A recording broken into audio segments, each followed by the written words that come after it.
everyone, I am Karuna and I welcome you all to my channel. In this tutorial, we will be learning about the most flexible data type of Python called list. A list is a collection of elements stored under one name.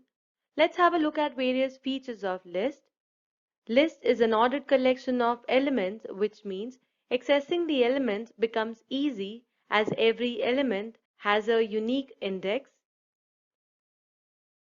List elements can be modified in their place, therefore making list a mutable data type. List can contain elements of various data types available in Python.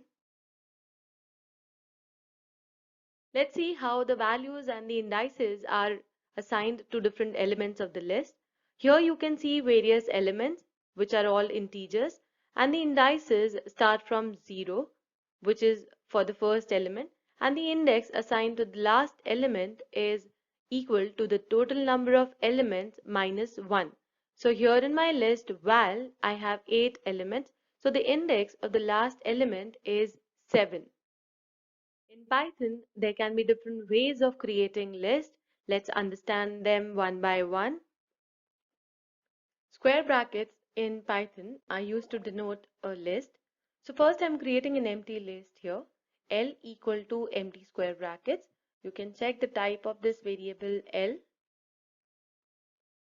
As there are no elements in this variable L, if I use the len function, which we have already used with the string data type, this will return 0 because no elements are present. Another way of creating a list is by using the list function. This also creates an empty list because I'm not mentioning any elements here. So here also the length of A is 0. Next is you can create a list by assigning your own elements to it. So I'm using the same variable L equal to 1, 2, 3, 4. So these elements are now assigned to variable L. Whenever a list is assigned elements, they are all comma separated values enclosed in square brackets. A list can be a combination of different data types, as I already mentioned. So here I am giving one integer value, one string value, and another one is floating point value. If I check the type of A, it will show list, whereas this list can contain elements of different data types. So let's say by using the indexing method, which we have already used in our strings tutorial, if I mention here A of 1, then this will display hello, and if I check the type of A of 1, then this will show str. So this is how you can combine different data types into one variable. What if I want to input values into a list? Now here I take another variable and I take the help of input function to get some values in the variable s. As it has already been demonstrated many a times that the default value of this input function is a string. So if I write here enter the elements with input function and I give some values like 1, 2, 3, 4 and I check variable s, then all these elements are enclosed in single quotes, which denote it as a string data type. In order to correct this, you can use the list function combined with input function. Here also the value returned by the input function will remain string. So now if I give the values using this, all these elements are accepted as string values through input function, but when it is changed to a list data type with the help of list function, this is how it works. So these values remain as string values but are assigned as individual elements of the list. What if I want to store integer values in my variable s? Here I'm going to take the help of eval function. So this is how we write eval. Eval function automatically recognizes the type of value which is given through input function. So you have to ensure that you give the correct value to the eval.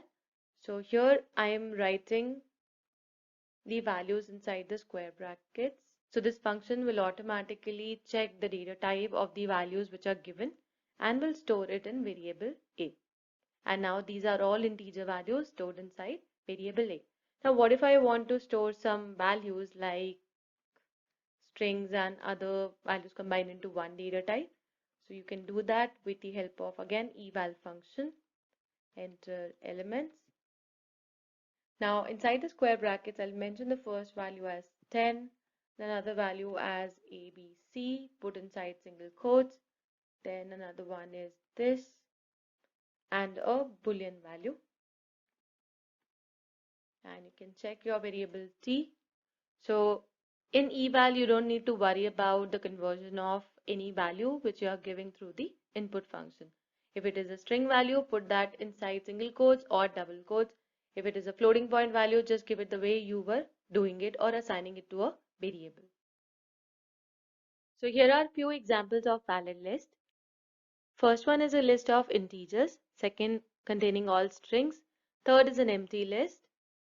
Next, we have a list containing individual elements as characters. Then a list containing integer, string, and a floating point value. And the last one combines a boolean value with floating point and string as the elements of the list. Now that you have seen various examples of creating your list, another is the use of map function. Map function maps the given function to the list of iterables or the given values which are stored as a sequence. So many a times during your program you would want to enter your list elements in the same line, all of them separated by space. Or most of the times in coding competitions or competitive programming competitions, you would want to input the elements in the same line. So this is how we can take the help of map function. Let's see how it works. First, I'll tell you the use of split function because I'm going to use it here. Now the split method, also available with strings, as I've already explained this earlier, it actually returns a list of strings. So let's see how it works. So I'm going to assign a string here. Let's say name equal to Python. And I write here name dot split. So you can see the entire value stored in variable name has been returned as a list. Now combining this split function with input function will help me to ease my task of getting the list elements in the same line. So now I create my list here, a equal to map. Then I take the help of int, comma, input dot split. This will change all the values into list of strings. Now map will apply this int function on the list of values which are coming from the input function. Now if I give the values here, let's say 1, 2, 3 or 4 like this, if I give and I check my variable a, this will actually not show me the values, rather it shows me a map object placed on variable a. If I want it to be changed into list values, this is how it will work. In Python 2.x versions, map function automatically returns the list of values, but in Python 3.x you will have to take the help of this list function to get the elements as list elements. So I'm going to change my above statement like this, input dot split, and now I give the values separated by space 1, 2, 3, 4, and now this what I get in my variable a. This is another method of getting your values. One method was taking the help of eval, but at that time you need to ensure that the values that you are giving during the runtime are enclosed inside square brackets or belong to a particular data type. But using this, you can write int or you can write a float also if you want a floating point value, and then you can apply this input.split. All the elements that you see here have been separated by space and are given in one line only. So this will definitely help all the students who are interested in coding competitions. Sometimes they are confused how to get input in one line. That becomes easy in C and C++, but in Python, you can take the help of this map function and make your task easy. Now that you've already understood strings from my previous tutorials, I'll show you a few examples to understand how list and strings data type are similar in most of the cases.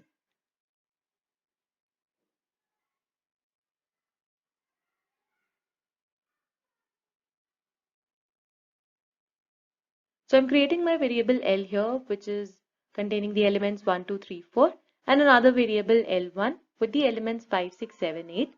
Now, if I use the plus operator, which is the concatenation operator, this will combine the elements of list L and L1. And you can see first I have the elements of list L, then the elements of L1. You can also store the result of this operation in some other variable that will also be of type list. So now in this variable A, I have got the same answer.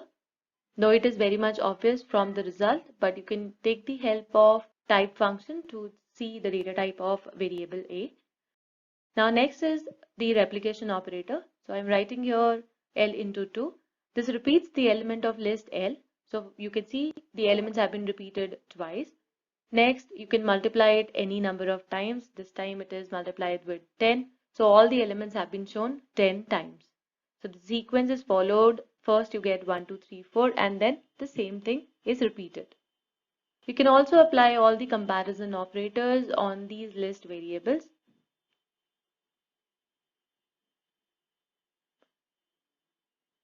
So here I have used less than operation. This returns a true value because all the elements of list L are smaller than the list L1.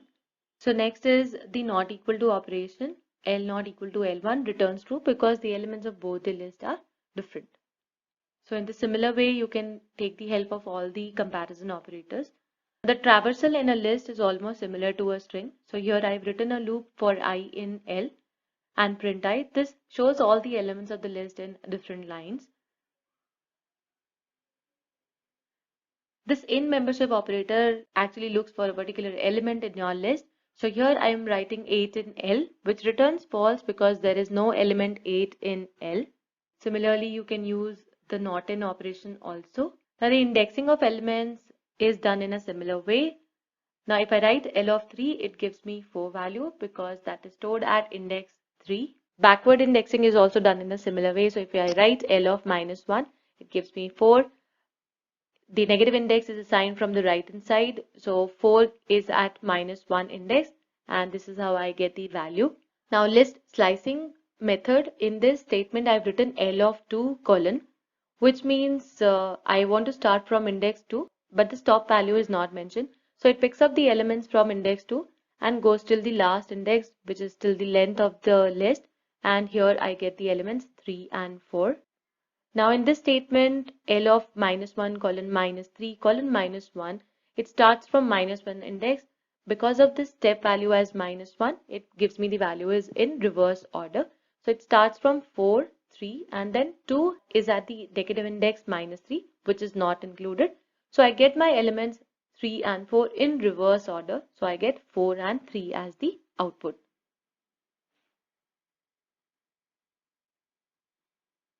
But if I write L of minus 1 colon minus 3, this would not give me any value because the index is starting from right side and moving towards the left. So you'll have to specify minus 1 as the step value. And that's the reason it is giving me an empty list. But if I write L of minus 2 colon and no value specified as the stop value, so it starts from minus 2 index, which is 3 and 4. Now you don't need to mention anything in the step value. Next, we have list comprehension. It is a very amazing way to create a list. So consider an example here where I create an empty list and now I want to add elements to this list. I will have to take the help of the append function. So let's say if I write here l.append and I write a number, this is going to add the element 2 to my list and the length of this L is 1. So you will have to use this append function every time you want to add an element. You can also write a for loop for this. So let's say if I write here for ch in Python. Python is a string here enclosed in single quotes. And now I want to write l.append ch. Please mind that my list already contains one element 2. Now using the append function, you are adding more elements to an already existing list. So all the letters of the word Python will be attached to the list after the element 2 as the individual elements. They are all single characters enclosed in single quotes. Now in this method, you can see I've used a loop, then I've written the append function. What if I can get the same task in just one line? Let's see.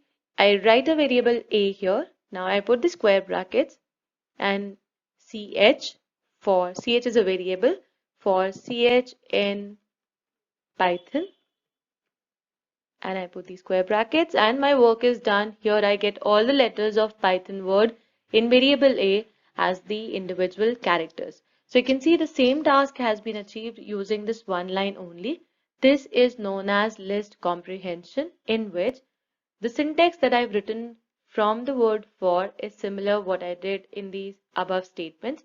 And on the left hand side, I have used this variable again, which is actually fetching the letters from the loop and then storing it in variable a.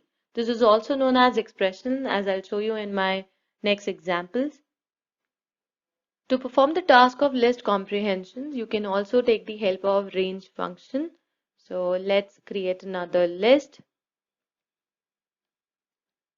So I write here a for a in range 1, 11. This will give me all the numbers from 1 to 10 in the variable rec. If you want to cross check, though it is very much clear that you have square brackets, so it is a list data type, you can also take the help of this type function and cross check whether it is actually a list or not. You can mention the start, stop and step value inside the range function. So let's try to create an even list with all the even numbers in it. A for a in range 2, 21, 2.